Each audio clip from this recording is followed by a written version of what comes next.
Hello दोस्तों, स्वागत है एक और नए वीडियो में जिसमें हम देखेंगे कि आधार का एग्ज़ाम देने के लिए एनएससीआईटी में रजिस्ट्रेशन कैसे करें।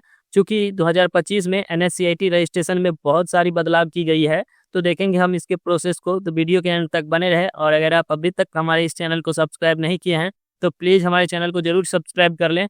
तो चलिए शुरू करते हैं। सबसे पहले हम गूगल क्रोम पे UIDAI टाइप करके सर्च कर लेंगे, तो यहाँ सबसे पहले नंबर में जो लिंक होगा uidai.gov.in का, इस लिंक पे क्लिक करेंगे। इस पे क्लिक करते हैं तो यहाँ से लैंग्वेज सेलेक्ट करने के लिए आएगा।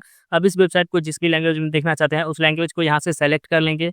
जैसे ही लैंग्वेज को सेलेक्ट कर लेते हैं तो यहाँ इस वेबसाइट के होम पेज पे आ जाते हैं। अब इस वेबसाइट के होम पेज पे आने के बाद यहाँ ऊपर वाले कॉलम में माय आधार का जो ऑप्शन दिया गया है, इस पे क्लिक करेंगे और यहाँ आधार सर्विसेज वाले कॉलम में यहाँ पे आप देख पाते हैं कि आधार पेपरलेस ऑफलाइन ई-केवाईसी डेटा, यहाँ जो है सो इस पे क्लिक करेंगे। इस पे क्लिक करके यहाँ लॉगिन पे क्लिक करेंगे। लॉगिन पे क्लिक करते हैं तो यहाँ उस व्यक्ति का आधार नंबर फिल करेंगे जिसका भी आप आधार एग्जाम के लिए एनएससीआईटी में रजिस्ट्रेशन करना चाहते हैं, उसका यहाँ आधार नंबर फिल करेंगे। यहाँ जो कैप्चा दिया गया है कैप्चा फिल करेंगे। लॉगिन विथ ओटीपी पे क्लिक कर लेंगे। तो यहाँ आपके द्वारा दिया गया आधार नंबर में जो भी मोबाइल नंबर लिंक होगा उस मोबाइल नंबर पे 6 डिजिट का ओटीपी जाएगा। यहाँ ओटीपी फिल करके लॉगिन पे क्लिक करेंगे। जैसे ही लॉगिन पे क्लिक करते हैं तो यहाँ आप अपने आधार कार्ड के लॉगिन पेज के डैशबोर्ड पे आ जाते हैं। यहाँ से आप देखते हैं कि आपके आधार कार्ड का डैशबोर्ड यानी लॉगिन पेज खुल के आ गया है। अब यहाँ देखिए कि ऑफलाइन ई-केवाईसी जो लिखा हुआ है इस पे क्लिक करेंगे। इस पे क्लिक करके यहाँ 4 डिजिट का शेयर कोड आप अपने हिसाब से जो भी 4 डिजिट का शेयर कोड रखना चाहते हैं तो यहाँ पे आप रख सकते हैं। कुछ इस प्रकार से शेयर कोड को रखेंगे और यहाँ डाउनलोड पे क्लिक कर लेंगे। जैसे ही डाउनलोड पे क्लिक करते हैं तो एक जिप फाइल डाउनलोड होके आ जाता है। अब यह फाइल का काम आगे किया जाएगा, तो उसके लिए यहाँ फिर से गूगल क्रोम पे NSEIT यहाँ पे जो है सो सर्च टैप करके सर्च कर लेंगे। इसको सर्च करके यहाँ पहले नंबर पे जो शो होगा NSCIT का लिंक, यहाँ देख पाते हैं कि uidai.nscitexam.com, यहाँ इस पे क्लिक करेंगे। इस पे क्लिक करते हैं तो यहाँ पे देखिए कि यूज़र आईडी और पासवर्ड मांगा जाता है इसमें लॉगिन करने के लिए। तो इसे बनाने के लिए यहाँ क्रिएट न्यू यूज़र पे क्लिक करेंगे और यहाँ पे आप जो XML फाइल डाउनलोड हुआ है आपका जो भी आधार का, वो यहाँ पे उसको अपलोड कर देंगे और यहाँ अपलोड पे क्लिक करेंगे। अपलोड पे क्लिक करते हैं तो यहाँ पे XML फाइल अपलोडेड सक्सेसफुली का मैसेज होगा, ओके करेंगे और 4 डिजिट का जो शेयर कोड रखे हैं वो यहाँ पे फिल करेंगे। उसके बाद यहाँ एक्सट्रैक्ट पे क्लिक करेंगे, डेटा एक्सट्रैक्टेड सक्सेसफुली का मैसेज होगा। अब यहाँ पे आप अपने आधार जो भी आपके आधार का ऑफलाइन या XML फाइल दिए हैं उस आधार में जो भी मोबाइल नंबर रजिस्टर्ड है वह मोबाइल नंबर यहाँ पे फिल करेंगे और वैलिडेट पे क्लिक करेंगे। जब वैलिडेट हो जाता है तो यहाँ सेंड मोबाइल ओटीपी पे क्लिक करेंगे। तो यहाँ दिए गए मोबाइल नंबर पे यानी कि आधार रजिस्टर्ड मोबाइल नंबर पे 6 डिजिट का ओटीपी जाएगा। यहाँ ओटीपी फिल करके वेरीफाई पे क्लिक करेंगे। उसके बाद यहाँ डिक्लेरेशन को टिक करेंगे और यहाँ ईमेल आईडी जो भी ईमेल आईडी रजिस्टर करना चाहते हैं यहाँ पे ईमेल आईडी को फिल करेंगे और यहाँ शो XML कंटेंट पे क्लिक कर देंगे। तो यहाँ पे आपके आधार कार्ड का डिटेल्स शो होने लगेगा, जैसे name, date of birth, gender और यहाँ पे आपके आधार कार्ड का पिक शो होगा। यहाँ कन्फर्म पे क्लिक करेंगे। जैसे ही कन्फर्म पे क्लिक करते हैं तो आपका रजिस्ट्रेशन कंप्लीट कर लिया जाता है और यहाँ पे आपको एक रजिस्ट्रेशन नंबर के साथ उसका पासवर्ड भी दिया जाता है। अब इसे कहीं नोट डाउन करके रख लेंगे और उसके बाद यहाँ please click here to login पे क्लिक करेंगे। तो यहाँ आप NSCIT लॉगिन पेज पे आ जाते हैं। लॉगिन करने के लिए यहाँ यूज़र आईडी के रूप में आप अपना यूज़र आईडी फिल करेंगे जो आपको दिया गया है और यहाँ पे पासवर्ड फिल करके यहाँ साइन इन पे क्लिक कर देंगे। उसके बाद यहाँ चेंज पासवर्ड का पॉपअप खुल के आएगा। यहाँ पे ओल्ड पासवर्ड जो आपको दिया गया है वह फिल करेंगे और यहाँ अपने हिसाब से 8 डिजिट का पासवर्ड रख लेंगे, न्यूमेरिकल, स्पेशल कैरेक्टर और यहाँ पे डिजिट को मिलाकर। यहाँ कन्फर्म पासवर्ड में यहाँ सेम पासवर्ड, यहाँ जो अपने हिसाब से पासवर्ड रखे हैं वही पासवर्ड यहाँ पे फिल करेंगे। यहाँ पे सीक्रेट क्वेश्चन को सेलेक्ट करेंगे। जैसे यहाँ पे किसी भी क्वेश्चन को सेलेक्ट कर सकते हैं। जैसे यहाँ दिया गया है what is your date of birth, तो यहाँ पे इसको सेलेक्ट करेंगे तो आपका डेट ऑफ बर्थ जो भी होगा उसको यहाँ पे फिल करेंगे और चेंज पासवर्ड पे क्लिक कर देंगे। जब पासवर्ड चेंज हो जाता है तो कुछ इस प्रकार से your password has been changed successfully का मैसेज होगा। इसे यहाँ से क्लोज करेंगे या यहाँ से कट कर देंगे। तो यहाँ आप अपने NSCIT के लॉगिन पेज के होम पेज पे आ जाएंगे। अब यहाँ पे इंस्ट्रक्शन दिया गया है, आप इसे पढ़ सकते हैं। स्क्रॉल करके नीचे आएंगे और यहाँ डिक्लेरेशन को टिक करके कंटिन्यू पे क्लिक करेंगे। जैसे ही कंटिन्यू पे क्लिक करते हैं तो यहाँ पे कुछ आपका डिटेल्स शो होने लगेगा। जैसे यहाँ पे देख पाते हैं कि यूज़र आईडी और आपका पिक आधार का जो है वो शो होने लगेगा। यहाँ पे प्रीव्यूज इनरोलमेंट डिटेल्स अगर आपका अवेलेबल है तो यहाँ से आप चेक कर सकते हैं, अगर नहीं है तो इसको अनटिक ही रहने देंगे।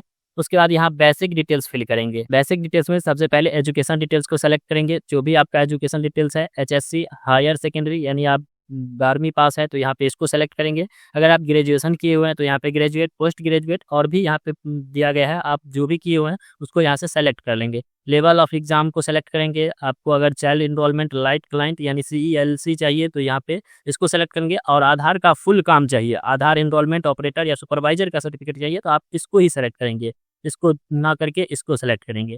उसके बाद यहाँ पे एग्जाम लैंग्वेज में आप जो भी लैंग्वेज रखना चाहते हैं एग्जाम में उसको यहाँ से सेलेक्ट कर लेंगे। यहाँ सेलेक्ट योर रजिस्ट्रार कोड। अब जिस भी रजिस्ट्रार से ऑथराइजेशन लेटर बनवाए हैं यानी कि ऑथराइजेशन लेटर मिलेगा, उस ऑथराइजेशन में एजेंसी को यहाँ से आप सेलेक्ट करेंगे। सबसे पहले रजिस्ट्रार कोड को सेलेक्ट करेंगे। अगर आप CSC के माध्यम से कर रहे हैं तो CSC का 221 है, तो यहाँ से आप 221 को सर्च करके सेलेक्ट कर लेंगे। उसके बाद यहाँ इनरोलमेंट एजेंसी कोड को सेलेक्ट करेंगे। आप जो भी रजिस्ट्रार कोड सेलेक्ट किया है उसके हिसाब से यहाँ पे एजेंसी कोड खुल के आएगा। यहाँ पे देखिए कि CSC का 2 एजेंसी कोड है, यहाँ पे CSC ई-गवर्नेंस और CSC बैंक BC। आप जिसको भी चाहे, जिससे भी आपका ऑथराइजेशन लेटर मिला है उसको यहाँ से आप सेलेक्ट कर सकते हैं। यहाँ पे अगर CSC बैंक BC से मिला है तो यहाँ पे इसको सेलेक्ट करते हैं। यहाँ UCL के लिए हम कर रहे हैं तो यहाँ पे देख पाते हैं कि CSC बैंक BC को ही सेलेक्ट किए हैं। आप जिस भी लिए कर रहे हैं उसको यहाँ से रजिस्ट्रार कोड आप अपने हिसाब से सेलेक्ट करके जिससे भी आप ऑथराइजेशन लेटर लिए हुए हैं, और यहाँ पे एजेंसी कोड को भी आप अपने प्रकार से ही सेलेक्ट करेंगे। उसके बाद यहाँ पर्सनल डिटेल्स में कुछ डिटेल्स फिल है, जैसे यहाँ पे अब प्रीफर्ड टेस्ट स्टेट को सेलेक्ट करनी है, जिस भी स्टेट के लिए आप टेस्ट देना चाहते हैं, और यहाँ पे प्रीफर्ड सिटी को सेलेक्ट करेंगे। जो भी सिटी के लिए आप टेस्ट के लिए जाने वाले हैं उस सिटी को यहाँ से सेलेक्ट कर लेंगे, और यहाँ पे प्रीफर्ड टेस्ट सेंटर को यहाँ से सेलेक्ट करेंगे। जो भी आप टेस्ट सेंटर में जैसे सिटी को सेलेक्ट करते हैं तो यहाँ पे टेस्ट सेंटर का नेम खुल के आता है, उसको यहाँ से सेलेक्ट कर लेंगे, और उसके बाद यहाँ नीचे में सेव एंड कंटिन्यू पे क्लिक करेंगे। अब यहाँ डॉक्यूमेंट अपलोड करने के लिए आएगा, यहाँ एजुकेशन डॉक्यूमेंट को अपलोड करेंगे। जो भी आप हायर सेकेंडरी यानी कि आप 12वीं को सेलेक्ट किया है या ग्रेजुएशन को सेलेक्ट किया उसका सर्टिफिकेट यहाँ पे अपलोड करनी है, या उसका मार्कशीट है तो यहाँ पे PDF प्रारूप में ही 1 MB से 50 KB के बीच में ही होना चाहिए, उसको यहाँ पे अपलोड कर देंगे। JPEG फॉर्मेट में भी होगा तो चलेगा, तो यहाँ पे उसको अपलोड कर देंगे। उसके बाद यहाँ कंटिन्यू पे क्लिक करेंगे। उसके बाद यहाँ रीजनल ऑफिस सेलेक्ट करने के लिए आएगा, यहाँ से आप अपने रीजनल ऑफिस को सेलेक्ट करेंगे। जो भी आपका रीजनल ऑफिस है, यह रीजनल ऑफिस आपका जो ऑथराइजेशन लेटर मिला होगा उस पर दिया गया होगा। यहाँ पे देख पाते हैं कि कुछ इस प्रकार से आपका ऑथराइजेशन लेटर होने वाला है। यहाँ पे जो भी आपका ऑथराइजेशन लेटर इशू करेगा उसका साइन और रजिस्ट्रार कोड और रजिस्ट्रार एजेंसी के साथ यहाँ पे उसका मोहर रहेगा। यहाँ पे देख पाते हैं कि रीजनल ऑफिस मेरा दिया गया है UIDAI रांची, तो यहाँ जो है सो आप अपने रीजनल ऑफिस रांची को सेलेक्ट करेंगे। यहाँ से देख पाते हैं कि हम रांची को सेलेक्ट किए, आपका जो भी होगा आप अपने हिसाब से उसको सेलेक्ट कर लेंगे। उसके बाद यहाँ कंटिन्यू पे क्लिक करेंगे। लास्ट में यहाँ प्रीव्यू खुल के आएगा, प्रीव्यू में एक डिटेल्स को चेक करेंगे। अगर एक भी डिटेल्स गड़बड़ है तो बैक होके उसे अभी भी ठीक कर सकते हैं। अगर सारा डिटेल्स ठीक है तो स्क्रॉल करके नीचे आएंगे और यहाँ सबसे पहले एजुकेशन डिटेल्स को वेरीफाई डॉक्यूमेंट पे क्लिक करेंगे। यहाँ एग्री को टिक करके सेव पे क्लिक कर देंगे। जैसे ही सेव वेरीफाई हो जाता है उसके बाद यहाँ नीचे में प्रोसीड टू सबमिट फॉर्म पे क्लिक कर देंगे। जैसे ही ओके करते हैं तो यह आपका एप्लीकेशन ऑथराइजेशन के लिए आपका जो भी रजिस्ट्रार होगा उसके पास वेरिफिकेशन के लिए चला जाता है, उसके द्वारा वेरिफिकेशन होती है। जैसे ही वेरिफिकेशन कंप्लीट कर लिया जाता है तो आपका जो भी इसमें रजिस्टर्ड मोबाइल नंबर है उस मोबाइल नंबर पे SMS के थ्रू भेज दिया जाता है कि आपका रजिस्ट्रेशन कंप्लीट कर लिया जाता है, वेरीफाई हो गया है। अब आप स्लॉट बुक करके आप अपना NSCIT आधार का एग्जाम क्लियर कर सकते हैं।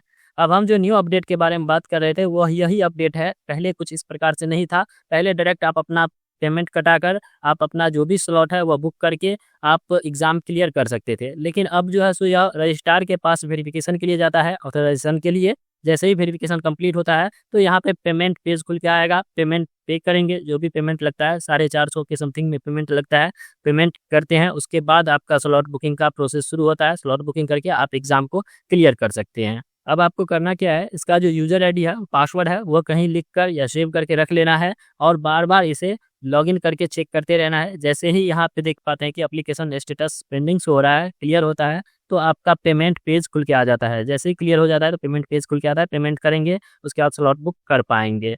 तो दोस्तों इस प्रकार हम देखें कि आधार एग्जाम देने के लिए NSCIT में रजिस्ट्रेशन कैसे करें। अगर आपको यह वीडियो अच्छा लगा तो प्लीज़ लाइक करें, और इससे भी अच्छा वीडियो लेकर आते हैं हम अपने इस चैनल पर, तो प्लीज़ हमारे चैनल को जरूर सब्सक्राइब कर लें।